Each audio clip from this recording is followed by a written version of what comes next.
guys, welcome back to the channel. So Bud Light have rolled out yet another commercial, a traditional commercial featuring regular Americans, guys sitting around enjoying a Bud Light. Easy to drink, easy to enjoy. They weren't lying when they said they were going to put out a summer campaign, more in line with what we're used to from the brand. Didn't see any people who look like Dylan in that commercial, and they have recruited NFL star Travis Kelce there. So we shall see. It's interesting how they're doing the complete opposite of what the VP of Marketing, Alicia Heinenscheid, said they were going to do. Moving away from the fratty, out of touch consumer. Is it going to work? Very unlikely, and it hasn't been working, as their recent sales have revealed. Bud Light sales remain stuck in a downward spiral ahead of the critical 4th of July holiday in the wake of the Dylan Mulvaney fiasco, according to the latest data. The nation's top-selling beer saw sales plunge 27.9% in the week ended June 24, slightly better than its record worst 28.5% the previous week, according to data from Nielsen IQ and Bump Williams Consulting. The number of units sold plummeted 31.3% from the same time last year, worse than 31.1% decline the previous week. The 4th of July is the biggest beer holiday in terms of retail sales and an opportunity to move a lot of volume, Dave Williams, vice president of the consultancy, said, and there has been no notable signs of where the course has changed for Bud Light. So their sales are not recovering, their sales are just getting worse and worse, and they've recently closed down a bottle production plant, and it doesn't look good. 600 people lost their jobs this week. The glass bottling plant forced to shut down, leaving 600 employees jobless amid Bud Light controversy. The demand isn't there, so they're now having to close down their production plants. A lot of people are losing their jobs now over the whole Bud Light boycott, as the CEO loves to remind us. But like I've said, it's up to the company to fix this. This isn't up to the consumers. The consumers are no longer wanting to support a brand that isn't in line with their values. That's it. But it's up to the company to fix it for their employees, for their wholesalers, and various shareholders. A glass bottling company impacted by Bud Light's botched promotion with transgender influencer Dylan Mulvaney will close down 2 of its locations, laying off more than 600 employees as the beer brand continues to grapple with the staggering financial losses and decline in sales.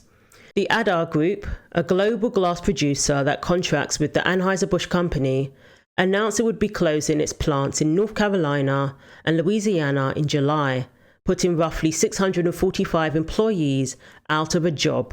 They didn't reveal the reason why the plants are closing, but obviously we're attributing it to the boycott. There's just not the demand, and they can't justify keeping the plants open. Nobody's buying the beers. So of course they have to scale down their production. So the different groups involved in this, it says retailers, distributors, bars, and contracted companies, they're all feeling the wrath of the boycott. And again, as I've said, it's up to the company to fix this. It's not up to the consumers. Putting a guilt trip on the consumers for no longer supporting the brand also isn't going to work. If the company cared about their various shareholders, they would make the moves to fix this and would not have allowed it to go on this long. That's the real sign of whether you care for your shareholders, or are you more concerned about pleasing various stakeholders like Vanguard and BlackRock? Which one is it? Workers at both bottling plants have reportedly noticed a decreased production after Mulvaney's video announcing the collaboration on social media gained public attention in April.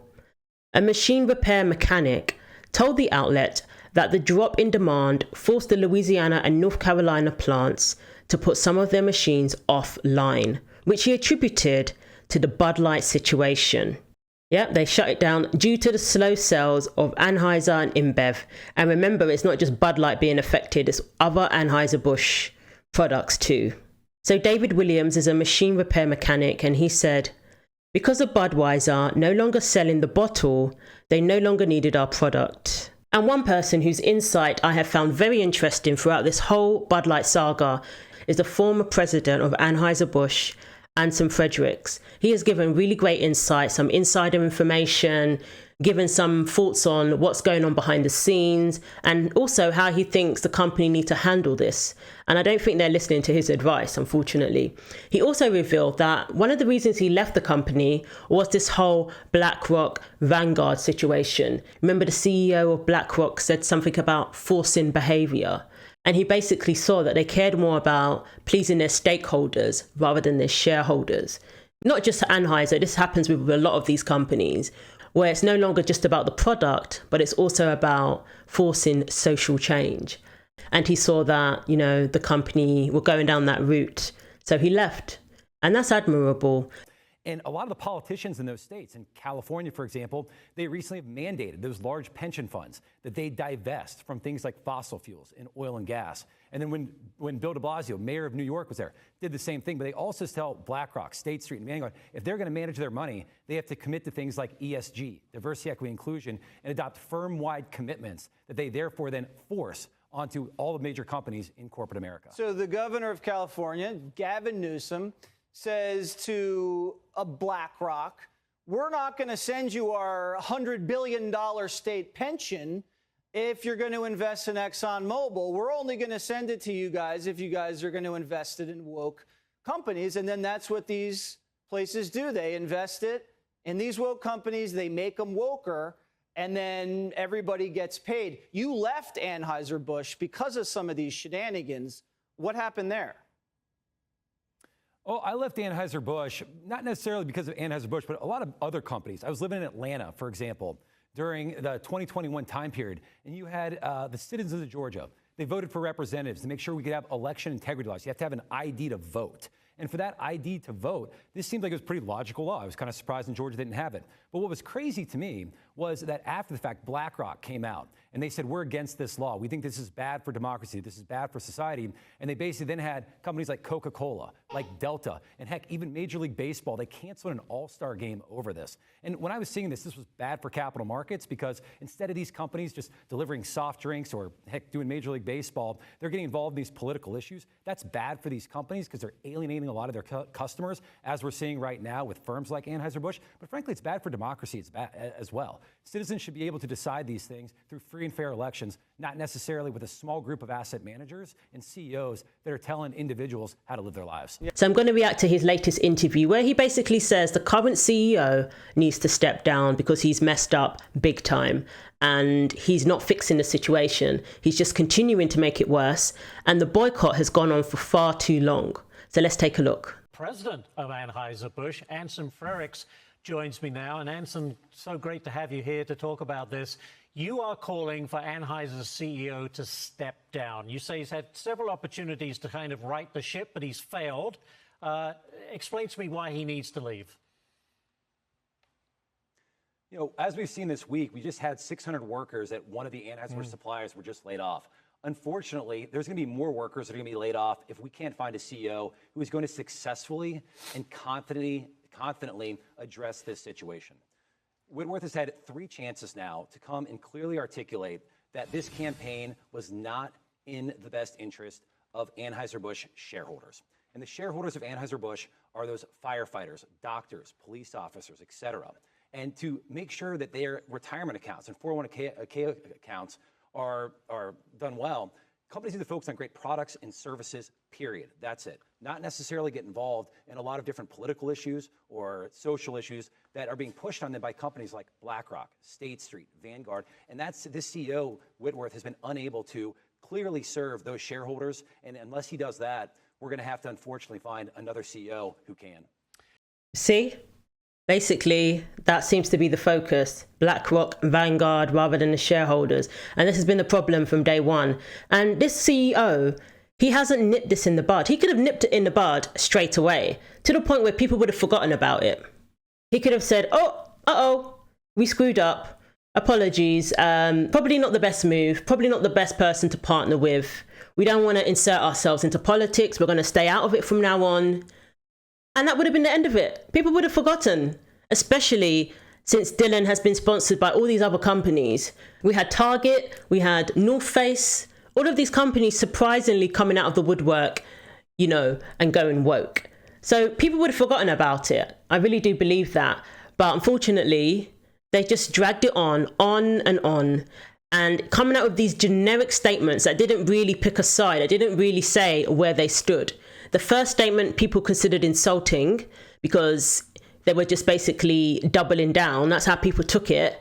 And then the statement after that, was kind of neutral. First, they claimed that they were ignorant to the whole thing because, the people higher up, they don't bother themselves with this sort of thing, apparently. Then they said it was an advertising agency, an outside agency, basically blaming the advertising agency that they hired to do this.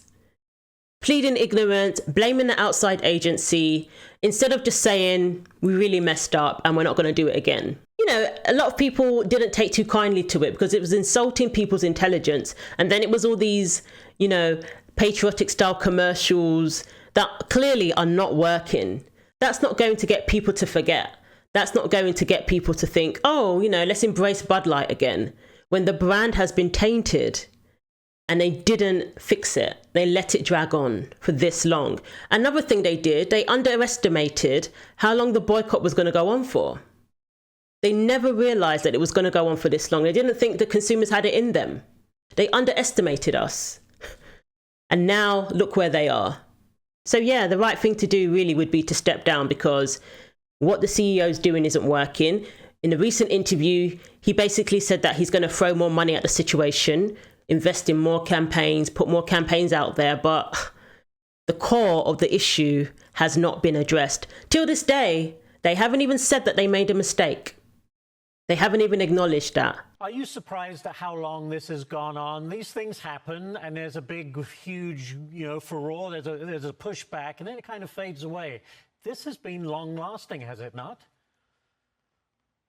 It has. We're in the 4th month of this right now. I mean, this is something that should have been addressed 3 or 4 months ago by clearly coming out and saying, hey, Bud Light historically was always a brand that didn't get involved in politics. It was always a brand that was for everybody. It was about sports. It was about backyard barbecues. It was about everything except for politics. And that's what made it the most successful beer brand in the United States. And so now as we're going into month 4, if we don't come out and find somebody who can clearly articulate that we're not going to get involved in these political issues moving forward, this is going to go into month 5, month 6, month 7. And this chasm that we're seeing between Bud Light and its consumers is only going to intensify. Because every time you come out with one of these weak statements or some of these just platitudes talking about how, hey, we're hearing our consumers or we're trying to create a future with more cheers, that's not addressing the problem. Yeah. And until you address the problem, I don't see consumers coming back to this brand.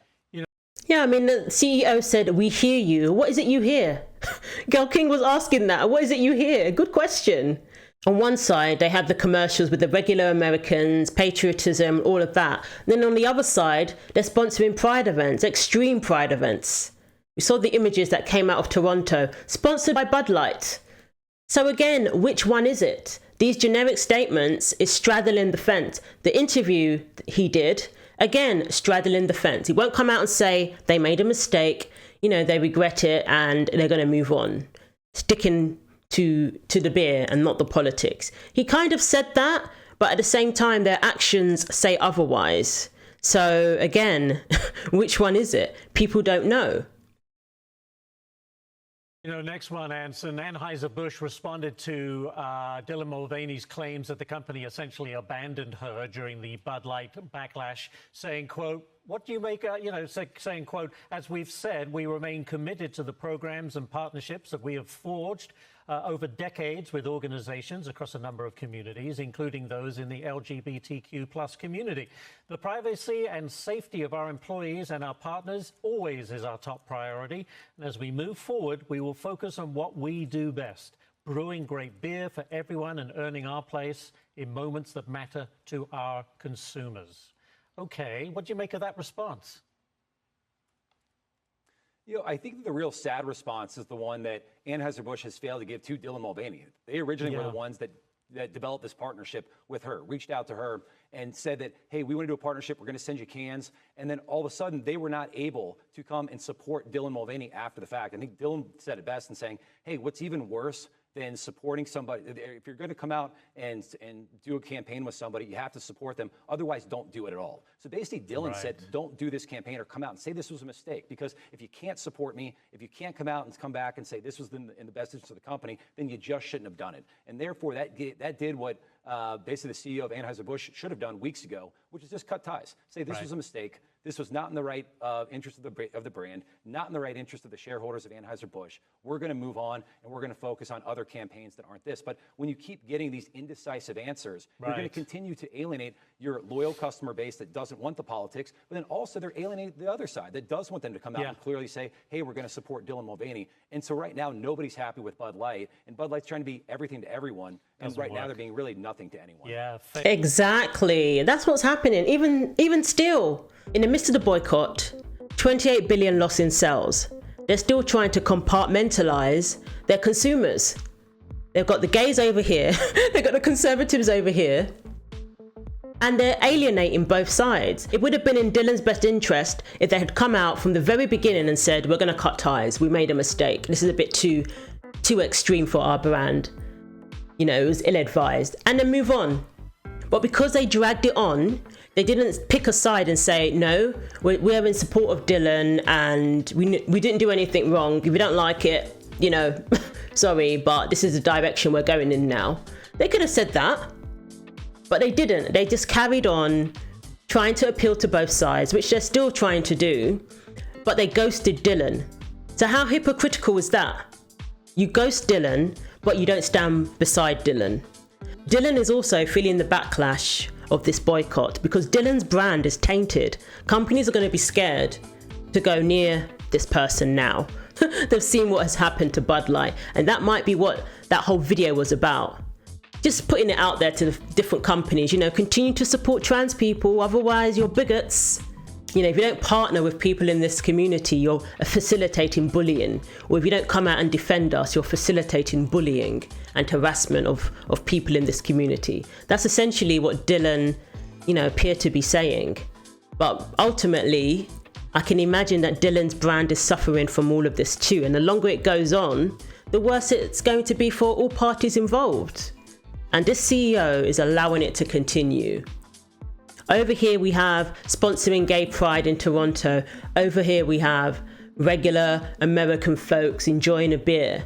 They keep saying easy to drink, easy to enjoy, but everything they've done has distracted from that motto so far. Even their damage control is distracted from that whole thing. So it's not working. I do feel they're going to continue to put out commercials to appeal to us, and then behind the scenes doing their sponsorship of certain, you know, LGBTQ related events. They're going to continue to do both. And that's fine, but the boycott will continue then. And whatever happens, you know, we shall see. Time will tell. It's not looking good. Nobody's deciding they're going to run out and buy a Bud Light based on what the CEO is doing at the moment. After that interview, it's not as if people turned around and said, oh, let's go out and buy Bud Light. So clearly, he's going to have to do something different. And if he's not willing to do that, maybe he should step down and let someone else take over who's willing to do what it takes to bring the brand back in good favor with its consumers. So let me know what you think. Thanks for watching. Take care of yourselves, and God willing, I will see you in the next video.